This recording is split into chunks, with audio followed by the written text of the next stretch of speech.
My name is Hennessey, and I am here with Tim Chudy. Tim is our handy-dandy, helpful, Intrepid rep. And today we're going to be talking to you about rethinking learning experiences. And I have a bit of a hot take. And that hot take is why curiosity might be the most inefficient and essential thing that we design for.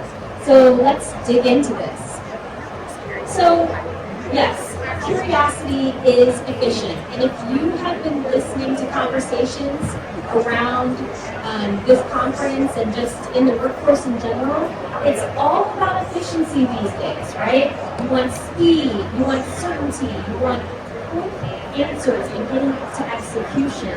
And so people are really thinking about efficiency. But, on the other hand, we have curiosity, which I think will maybe slow you down. It takes you off track sometimes. It leads you to questions instead of execution. And so sometimes, as organizations think through learning, they think we need efficient learning. And what happens is that we start to forget about curiosity and how that can drive learning. So, I get it. If you've ever known a 5-year-old who asks why when you're busy or trying to go somewhere, you understand that it can be, in fact, inefficient. But if you want an ecosystem that is going to be resilient, I would argue that you're going to need a touch of curiosity in order to drive learning. And we're going to talk about this. So I would just sort of say that curiosity is going to be one of these things that helps you sustain your ecosystem. I'll tell you why. Efficiency is fragile. It works for the current moment. It works for your current variables. But as soon as something starts to change and you are driving for those efficient processes and things you learn, it starts to break down, right? And so it makes you better at what you already know. If you have a process and you need to repeat it, that's where you want your efficiency. But we are living in a moment of near constant change. And so we're going to need more than just an efficient process. Let's take, for instance, this natural ecosystem. Natural ecosystems don't optimize for efficiency. They optimize for survival and resilience. And that looks very different. So think about ants, right? Ants are sort of this paragon of efficiency. We think about them as these methodical builders. They travel in straight lines. They can carry things around multiple times their sizes. And yet, that's only part of the story. So ants actually depend on randomness. And so they will send out all of these little ants to travel in these zigzag patterns and go scout for future food sources. And eventually, after probably a few failures and paths that don't pan out, you end up with a really insistent line of ants traveling across your kitchen counter over and over again all summer long, right? No matter how many ants you squash, there's more ants coming along. It's because they have gone out, scouted, explored, been curious, and now they've optimized a new pattern and pathway for food. And so what I'm sort of arguing here in this kind of fun and maybe circuitous way is that the inefficiency is actually a kind of explanation. And in order to be a resilient ecosystem, in order to survive change, you have to be willing to explore and be curious, right? But we basically optimize curiosity out of the equation in this quest for efficiency, right? If ants were only efficient and their one source of food dried up, their process died, they would not survive. And we as organizations have to start to think about this in the same way.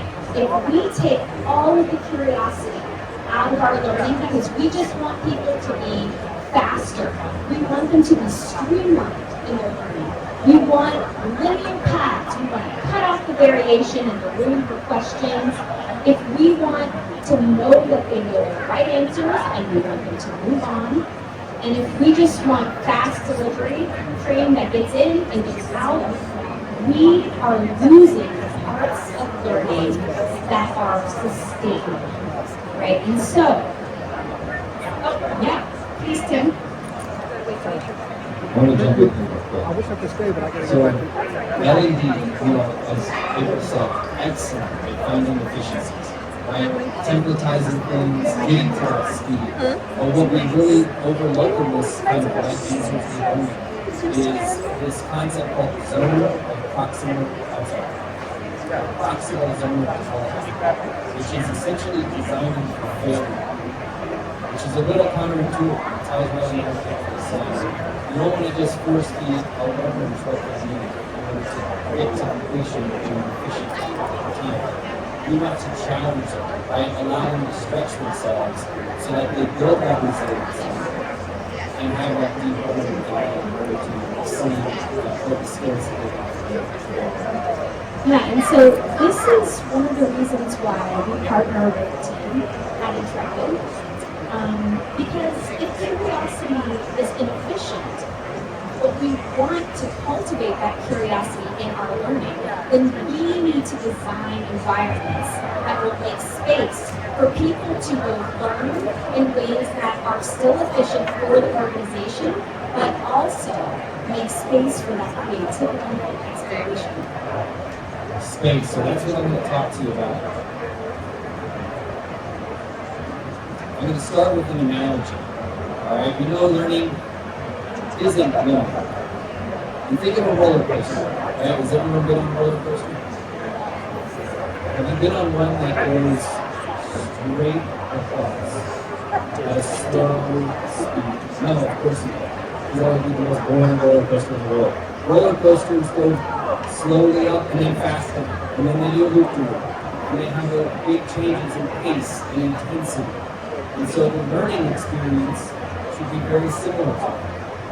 Right? We have to balance things like the cognitive load for our learners. We have to have them be both active and passive in their goals. We know we can't sit them down in the form of a 60-minute e-learning course. We need them engaging with people, having discussions, reflections, practice, right? So learning has to be in motion. If you set this up in a linear, straight fashion, your engagement will drop as well as performance. So think about these three words: purpose, practice, and performance. I would argue these are very, very important concepts when designing a learning experience. We start with purpose. We also like to call this relevance, or making the learning radically practical for the individual, right? If I know I can provide you a true purpose into the learning that you are learning to go through, then the chances for you engaging and actually developing yourself are much higher. Practice. As April said, people need that space to take what they learn and put it into practice. Not everyone wants to do that in front of an expo. So give people that sense of trust, establish some time and space for them to practice conversations, for them to practice difficult scenarios, all sorts of ways where you can embed practice into the experience. And then ultimately drive them to that performance. Right? How is that going to impact the things that are important in your organization? Purpose, practice, and performance. And so here in this reflection, we spent years trying to predict the next critical skill, but really we need to design for behaviors where that prediction is unnecessary. Right? Taking the concepts of efficiency and getting to completion and embed more curiosity. Right? Design experiences that are challenging to the learner allow them to practice, and adapt.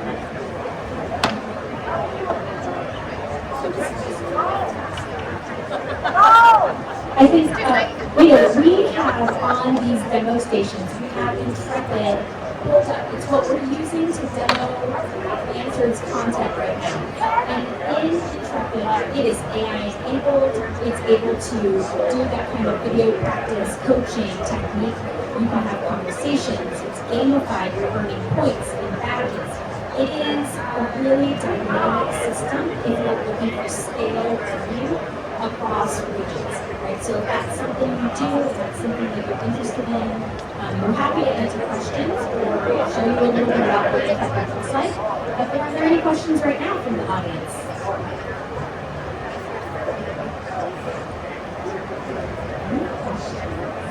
Take a look at the demos and think about the learning experience that you've been through.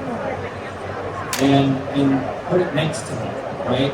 Challenge yourself to think how they're going to set up the practice moments, the learning in motion, bring that to life and make that a really robust experience. Thank you for being here.